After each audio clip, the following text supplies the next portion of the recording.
If you think about what happened from GPT-3 to 3.5 to 4, it just got smarter. The field became known as artificial intelligence. Can machines really think? Bonjour à tous et bienvenue dans le rendez-vous hebdomadaire du podcast AI Experience qui revient sur l'actualité du monde de l'intelligence artificielle. Et on déroule le tout en moins de 10 minutes.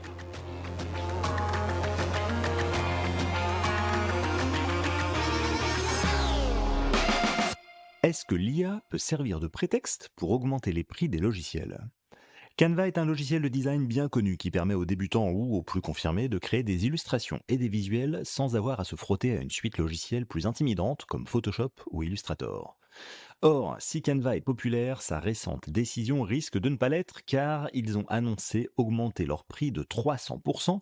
Vous avez bien entendu, 300%, en vue de leur introduction en bourse. Cette décision intervient dans un contexte où l'entreprise de design graphique en ligne mise de plus en plus sur l'intégration de l'intelligence artificielle pour renforcer son offre. En gros, on ajoute de l'IA et on augmente les prix. Cette hausse des prix indique la confiance de Canva en sa valeur ajoutée, notamment grâce à l'IA. Cette stratégie permet de positionner l'entreprise comme un acteur majeur dans le domaine du design automatisé et personnalisé. Elle illustre aussi une tendance où les plateformes intègrent l'IA qui cherchent à monétiser leurs innovations avant d'entrer sur les marchés boursiers. Dans un monde où l'IA transforme la création graphique, cette décision de Canva montre comment l'IA peut non seulement optimiser certains services, mais aussi revaloriser le modèle économique des entreprises qui l'adoptent. Et une fois que vous êtes captif avec l'outil et vos habitudes de travail et vos gabarits, il est difficile de migrer ailleurs, et donc finalement, autant continuer à payer.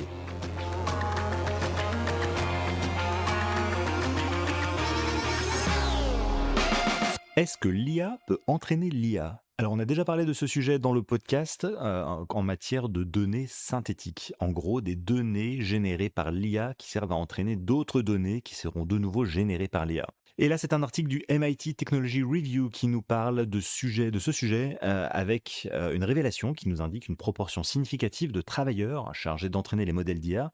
Et bien en fait, ils externalisent leur travail à l'IA elle-même.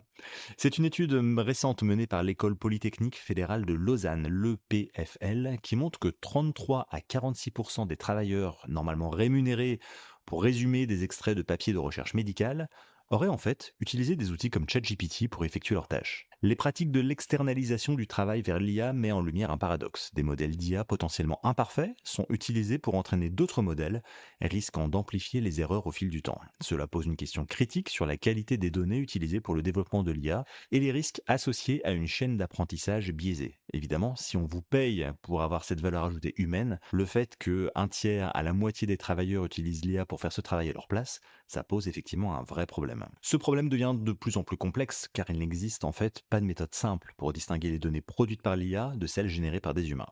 Cette situation soulève des enjeux majeurs pour l'industrie, notamment dans la recherche médicale, la nécessité de développer des outils pour détecter l'origine des données et repenser la manière dont les entreprises s'appuient sur les travailleurs de ces plateformes pour entraîner leur système. Ce sujet illustre un nouveau défi pour les professionnels de l'IA, assurer l'intégrité des modèles tout en gérant la prolifération de l'automatisation dans des tâches qui nécessitaient jusqu'à présent une intervention humaine.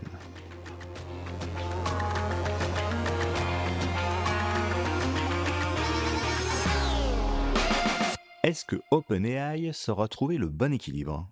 Dans un article du New York Times, il est expliqué comment OpenAI, créateur de ChatGPT, tente de se transformer en une entreprise axée sur le profit tout en abordant les préoccupations liées à la sécurité de l'IA.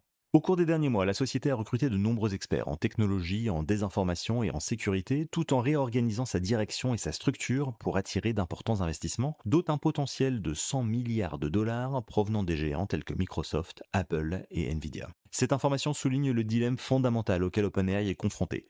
Se positionner en tant que laboratoire de recherche pour le bien de l'humanité, ou alors devenir un acteur commercial majeur dans l'industrie de l'intelligence artificielle. Cette transition vers un modèle davantage orienté vers le profit s'accompagne de tensions internes marquées par des départs et des conflits sur la mission même de l'entreprise. Cette situation reflète un problème plus large au sein de l'industrie de l'IA. Comment équilibrer l'innovation rapide, les profits et la responsabilité éthique ? OpenAI se trouve en première ligne de ce débat. La présence d'une nouvelle équipe de direction et l'ajout de membres influents au conseil d'administration témoignent de la volonté de l'entreprise de renforcer son image, tout en essayant de répondre aux inquiétudes concernant les risques liés à l'IA, notamment la désinformation, mais également les potentielles conséquences néfastes de l'AGI ou l'intelligence artificielle générale. L'article met également en lumière les défis qu'OpenAI doit relever. Les départs successifs des cofondateurs et des chercheurs critiques de la direction actuelle soulèvent des questions sur la capacité de l'entreprise à gérer les risques éthiques associés à ces technologies. Ça pose un dilemme pour le reste de l'industrie, à savoir comment naviguer entre croissance, profit et sécurité dans un domaine en constante évolution.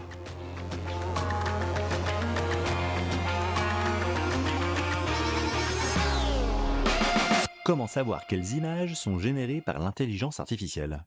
Dans un article du Monde, il est mis en lumière le manque de clarté et de régulation concernant les images générées par l'IA, notamment dans le contexte de l'élection présidentielle américaine. Des photos trafiquées des candidats, comme celles montrant Donald Trump ou Kamala Harris dans des situations dégradantes, circulent abondamment sur les réseaux sociaux, sans étiquette créée par l'IA permettant de les distinguer des vraies images.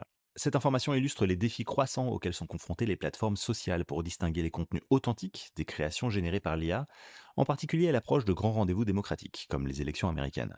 Malgré l'engagement de Meta, qui détient notamment Facebook et Instagram, à marquer ces contenus, l'application de ces avertissements reste très limitée. Et d'autres plateformes comme Telegram, Snapchat ou X, anciennement Twitter, peinent encore plus à mettre en place des mesures efficaces. Cette situation soulève des questions sur l'impact de l'IA, sur la manipulation de l'opinion publique et la désinformation, mettant en évidence le besoin urgent de solutions pour détecter automatiquement ces images générées par IA. La perspective d'une régulation à venir, notamment en Californie, pourrait imposer des règles plus strictes sur l'étiquetage de ces contenus, créant un précédent pour l'industrie. Cela montre aussi l'importance d'une action concertée pour maintenir l'intégrité des processus démocratiques à l'ère de l'intelligence artificielle.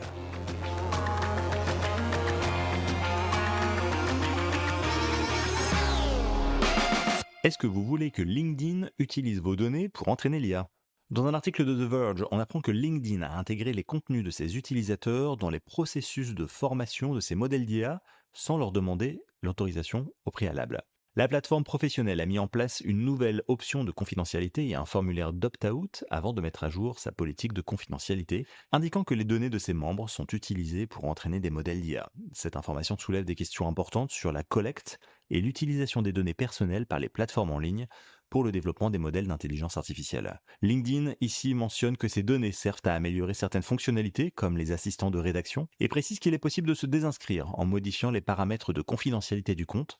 Cependant, cette démarche n'aura effet que sur les utilisations futures et non sur les entraînements déjà effectués. Ce cas s'inscrit dans un débat beaucoup plus large concernant la transparence et le contrôle des utilisateurs sur leurs données, en particulier à l'ère de l'IA.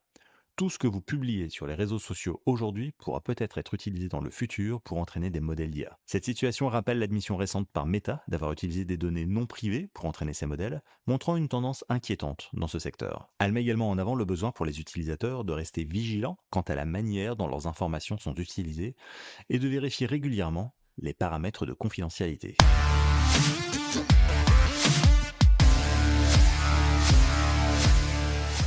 Et c'est la fin de cette édition. N'oubliez pas la sortie du nouvel épisode d'AI Experience en français ou en anglais, chaque dimanche, où j'interroge des professionnels pour savoir comment l'IA est en train de changer le monde.